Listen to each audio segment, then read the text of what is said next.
I'm fat. Wow, I'm fat. She's only 19 years old? What am I doing with my life? Hey, 2 likes, nice. Do I like this photo? Does she really need more likes? Hey, I hope I'm gonna be invited to the wedding. What, 1 more like, nice. Welcome to the internal monologue of a typical social media scroll. A monologue that so many of us have every day, but we don't talk about it. In fact, many of us can't even recognize it happening. I'm Bailey Parnell, and I'm going to talk to you about the unintended consequences social media is having on your mental health. I'm going to show you what's stressing you out every day, what it's doing to you, and how you can craft a better experience for yourself online. Now, just over a year ago, my sister and I took a 4-day vacation to Jasper, Alberta. This was the first no-work vacation I had taken in 4 years. On this vacation, I was going dark. I was turning on airplane mode, no email, and no social media. Now, the first day I was there, I was still experiencing phantom vibration syndrome. That's where you think your phone went off and you check and it didn't. I was checking incessantly. I was distracted in conversation. I was seeing these gorgeous sights Jasper had to offer, and my first reaction was to take out my phone and post it on social. But of course it wasn't there. Now, the second day was a little bit easier. And you might be thinking I'm ridiculous, but I hadn't been completely disconnected in over 4 years.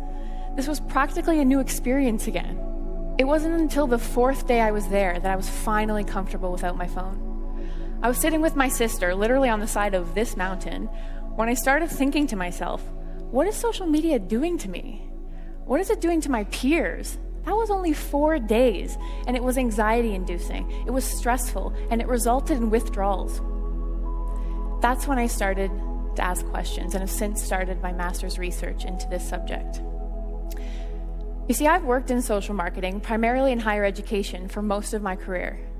That means I work with a lot of 18 to 24-year-olds, which also happens to be the most active demographic on social media. The other thing you need to know about me is that I'm young enough to have grown up with social media, but just old enough to be able to critically engage with it in a way that 12-year-old me probably couldn't. So my life is social media, personally, professionally, and academically. And if it was doing this to me, what was it doing to everyone else? Well, I immediately found out I wasn't alone. The Center for Collegiate Mental Health found that the top 3 diagnoses on university campuses are anxiety, depression, and stress. And numerous studies from the US, Canada, the UK, you name it, have linked this high social media use with these high levels of anxiety and depression. But the scary thing is that high social media use is almost everyone I know. It's my friends, it's my family, my colleagues. 90% of 18 to 29-year-olds are on social media. We spend on average 2 hours a day there. We don't even eat for 2 hours a day. 70% of the Canadian population is on social media. Our voter turnout isn't even 70%. Anything we do this often is worthy of critical observation. Anything we spend this much time doing has lasting effects on us. So let me introduce you to 4 of the most common stressors on social media that, if go unchecked, have potential to become full-blown mental health issues. And this is by no means an exhaustive list. Number 1, the highlight reel.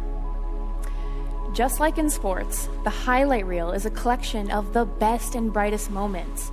Social media is our personal highlight reel. It's where we put up our wins, or when we look great, or when we're out with friends and family. But we struggle with insecurity because we compare our behind the scenes with everyone else's highlight reels. We are constantly comparing ourselves to others. And yes, this was happening before social media with TV and celebrity, but now it's happening all the time, and it's directly linked to you. Here's a perfect example I came across in preparation for this talk. It's my friend on vacation. BRB nap. Wait, why can't I afford vacation? Why am I just sitting here in my PJs watching Netflix? I want to be on a beach. But here's the thing. I know her very well. I knew this was out of the ordinary for her. I knew she was typically drowning in schoolwork. But we think, who wants to see that? The highlights are what people want to see. In fact, when your highlights do well, you encounter the second stressor on social media, which is number 2, social currency. Just like the dollar, a currency is literally something we use to attribute value to a good or service. In social media, these likes, the comments, the shares, they've become this form of social currency by which we attribute value to something. In marketing, we call it the economy of attention. Everything is competing for your attention, and when you give something a like or a piece of that finite attention, it becomes a recorded transaction attributing value, which is great if you're selling albums or clothing. The problem is that in our social media, we are the product, and we're letting others attribute value to us. You know someone or are someone that's taken down a photo because it didn't get as many likes as you thought it would. And I'll admit, I've been right there with you. We took our product off the shelf because it wasn't selling fast enough. This is changing our sense of identity. We are tying up our self-worth with what others think about us, and then we're quantifying it for everyone to see. And we're obsessed. We have to get that selfie just right, and we will take 300 photos to make sure. And then we'll wait for the perfect time to post. We're so obsessed, we have biological responses when we can't participate. Which leads me to the third stressor on social media. Number 3, FOMO. It's a light phrase, we all throw it around. But FOMO, or the fear of missing out, is an actual social anxiety from the fear that you are missing a potential connection, event, or opportunity. A collection of Canadian universities found that 7 out of 10 students said they would get rid of their social networking accounts if it were not for fear of being left out of the loop. Out of curiosity, how many people here have or have considered deactivating your social? Wow, that's almost everyone. That FOMO you feel, the highlight reels, the social currency, those are all results of a relatively quote-unquote normal social media experience. But what if going on social every day was a terrifying experience, where you not just questioned your self-worth, but you questioned your safety? Perhaps the worst stressor on social media is number 4, online harassment. 40% of online adults have experienced online harassment. 73% have witnessed it. And the unfortunate reality is that it is much worse and much more likely if you're a woman, LGBTQ, person of color, Muslim. I think you get the point. The problem is that in the news, we're seeing these big stories. We're seeing the 18-year-old Tyler Clementes who took his life after his roommate secretly filmed him kissing another guy and outed him on Twitter. We see women like Anita Sarkeesian being close to shamed off the internet and sent death and rape threats for sharing their feminism.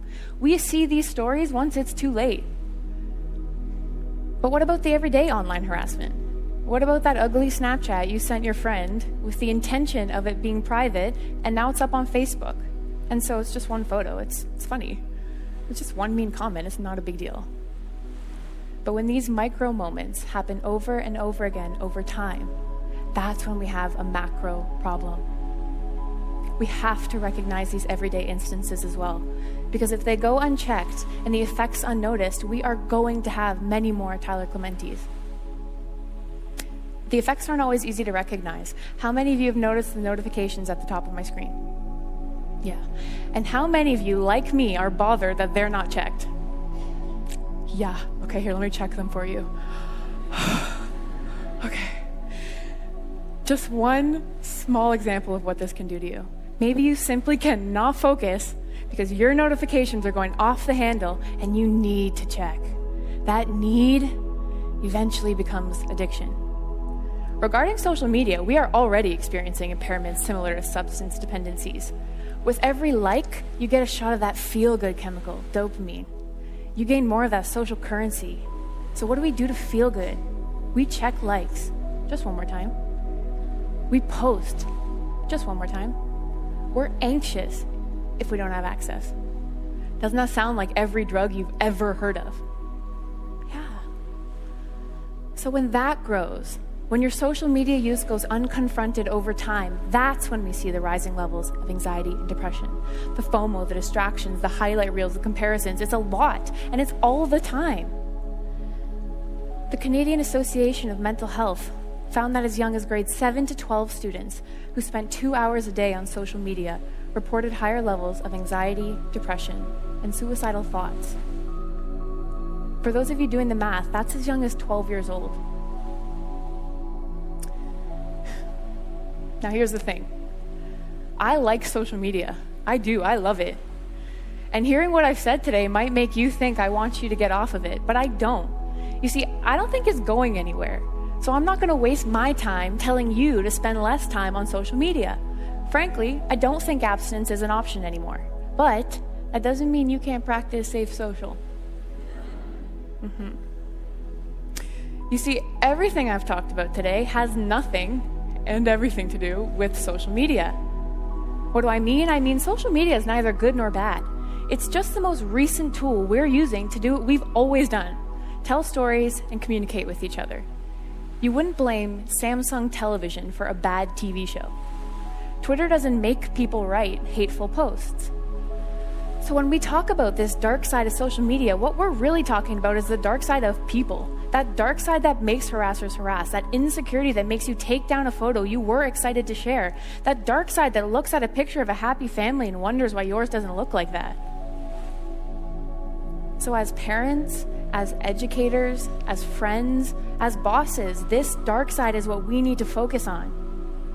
We need preventative strategies and coping strategies so that when you have your low days, because you will, when you're questioning your self-worth, you never get as low as Tyler Clementi and the many others like him. Okay, Bailey, how do you find social media wellness? Here's the good news. The good news is that recognizing a problem is the first step to fixing it. So hearing this talk is just that. Step 1, recognize the problem. Do you know the power of suggestion? When someone tells you about something and then you start seeing it everywhere. That's why awareness is critical. Because now you will at least be better able to recognize these effects if and when they happen to you. The second thing you're going to do is audit your social media diet.